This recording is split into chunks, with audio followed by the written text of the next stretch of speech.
this is Michael with Evergreen Memories, now a Stampin' Up demonstrator. And I wanted to share with you some of the tips and tricks that I have for the golden greenery scrapbook layouts that I have designed so that it will be easy for you to put these together when you get your papers and my cutting guide. So first of all, I wanted to show you the golden greenery polymer stamp set and die cuts. And what's important to know about these is that they actually cut out some of the elements on the paper. So for example, you can see on this layout here, I've cut this sprig out, and that was using the die cuts from the stamp set. I love that they have these available to us to actually cut out some of the paper. And as I was creating this, I was saying that I'm making my own sticker sheets because, as we know, Stampin' Up is just getting on board with us in the scrapbooking stickers. And so I needed some stickers to complete the design of my layout. Now I'm going to walk through layout by layout, give you some tips and tricks as we go through, and then I'm also going to show you a couple of things that I think will help you as you're creating going along. So first of all, let's move that out of the way. This is layout number 1 in the kit, and what you'll notice, and it's kind of hard to see, is that I use this sponged white vellum. And if you're like me, I've never found the perfect vellum tape. So what I did is I actually laid this out and I put my patterned papers on the vellum. Then I turned it over and I put my tape behind where these patterned pieces are. So when you look at this layout, you won't see any tape around the edges because it's hidden behind all of these pieces. So that takes away the need for vellum tape. The other thing is, you'll notice on the workshop, I did not have dots yet placed because I didn't have those with me when I designed it. But now I've added some dots in little trios. These are some sparkles that I had on hand, but I do believe I indicate which dots I would recommend if you're buying this collection. Okay, the other thing you'll note is these dies here are cut from some of the patterned paper, but these are solid dies. And I use this die cut a lot. I tend to refer to it as the heart sprig because I think these look like hearts. And you will see I've cut them apart. So I'm going to show you how I did that as we come together with these layouts. And let's move on to layout number 2. And you'll notice here, this one looks very different. At least it does to me. The other one is a little more bright and florally. I actually added a Christmas title to it. And this one I kept much more generic, maybe for some outdoor pictures. And I'm showing you here how I created these little tabs here, and you'll see in the cutting guide, and then layered them. Those are from a die cut as well. You could also hand trim those. And then added, again, my favorite die, the little heart sprigs there. I kept this one pretty simple because I'm thinking it's going to be some everyday backyard pictures, or maybe a picnic or a hike even. The other thing is to remember is we've got some vellum here, right? Just like I had on those pages before. So what I did again was I made sure that all my tape was behind these elements here and this piece here. So you can see, you even probably heard me lift this up a little bit. There's no tape behind there. I could put some tape behind on this side if I wanted to, but really it is quite secure and you don't see the tape on the vellum.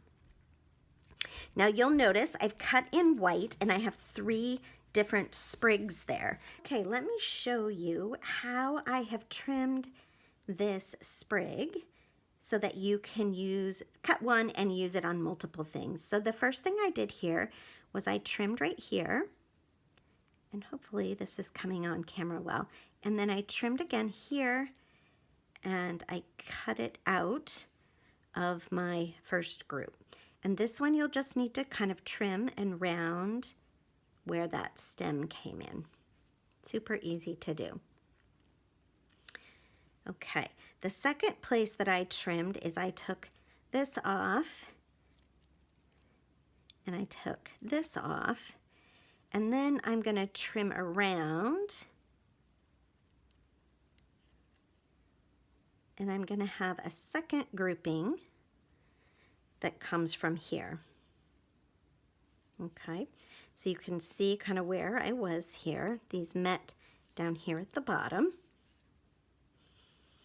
And then finally, if you want to do a third cutting, you can easily cut through at this spot here, and then just trim this off the bottom.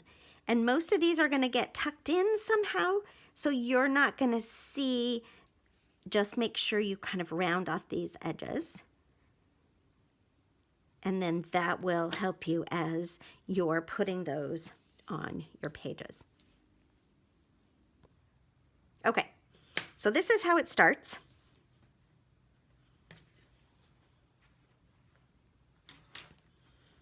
And then I've cut off this little piece here, this here, separated this from here, and then this from here. Really, there is no right or wrong way to do it, but I know some of you will be curious as to how I did that.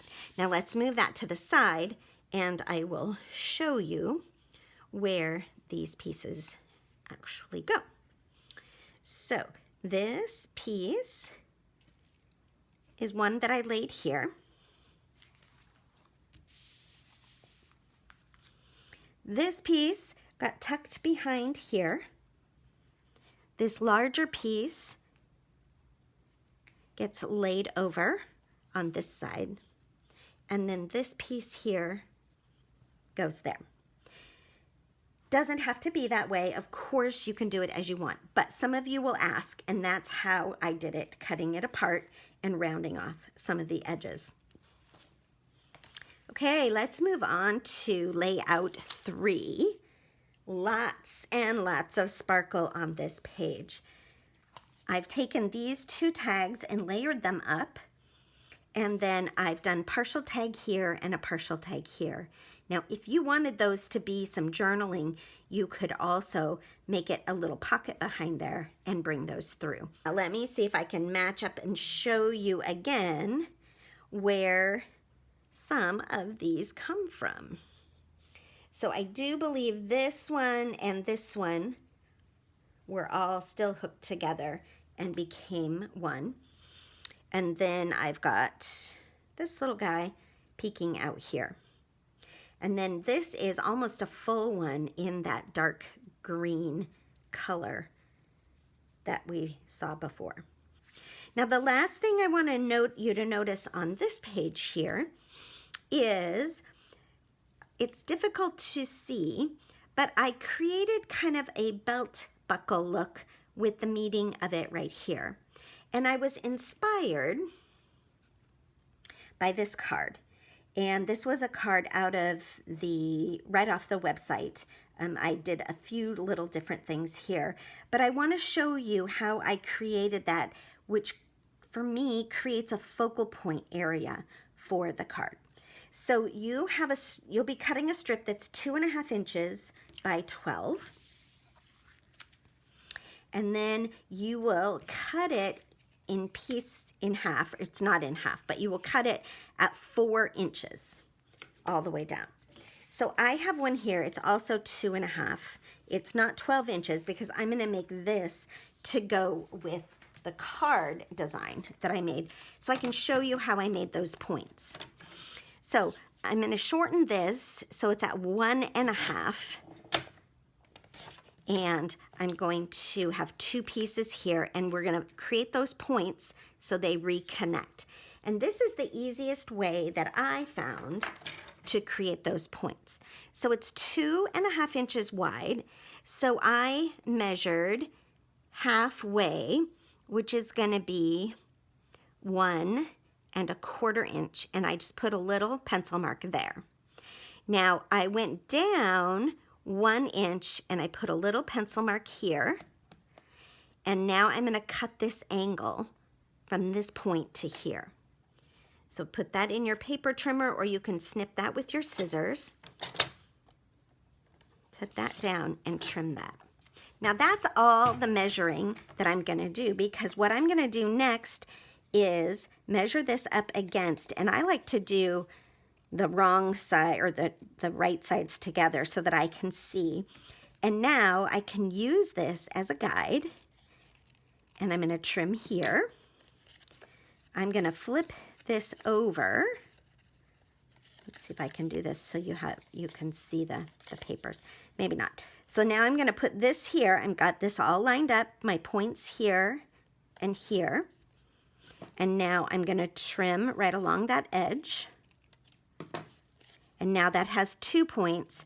And then I'm going to bring this one over here. And see, I'm just using that first cut as a guide all the way through. Okay, so now I've cut off my points, and you can see here on the card, I've got this piece here, and I've got this piece here. And they're going to match up and come together to make that focal point that you get to decorate. Now let's bring that scrapbook page out again. And of course these pieces are longer, but this here is my point here. And then this here is the point there. I have inked the edges of this paper because I felt like it helped it stand out a little bit more, as well as these pieces. And that's how you get this element, or this triangle here, which is another one underneath there. You can't see it because it kind of gets covered up. So I hope that helps you when you're creating this piece. And it's an extra detail. Obviously, you don't have to do it that way. But if you want to do it that way, that's how I put that together. Here we are with layout number 4. Again, it looks very different from the other layouts, which is what was so fun about creating with this. A couple of things just to point out. In all of these, I use the Spotlight on Nature circles. So I have these designs around the edges that all coordinate together. Not a requirement. You can use a plain circle. It will be beautiful. But just so that you know that I did that. This circle here is a gold circle that's just cut in half so that I could tuck it up underneath there. I did, again, as you've seen, I've added some dots and sparkles as I went through and came back to do this. And then on this one, I added the photo mats that I cut. That helped me with placing the circles. I did not put that in the cutting guide, but you are welcome to cut those if that's what would help you. We've got a 4x6, a 6x4, 4x6, 4x3, and a 4x4. I hope this video has helped you and inspired you as you create with the Golden Greenery collection. Thank you for stopping by, and feel free to share this video with your friends. Thank you.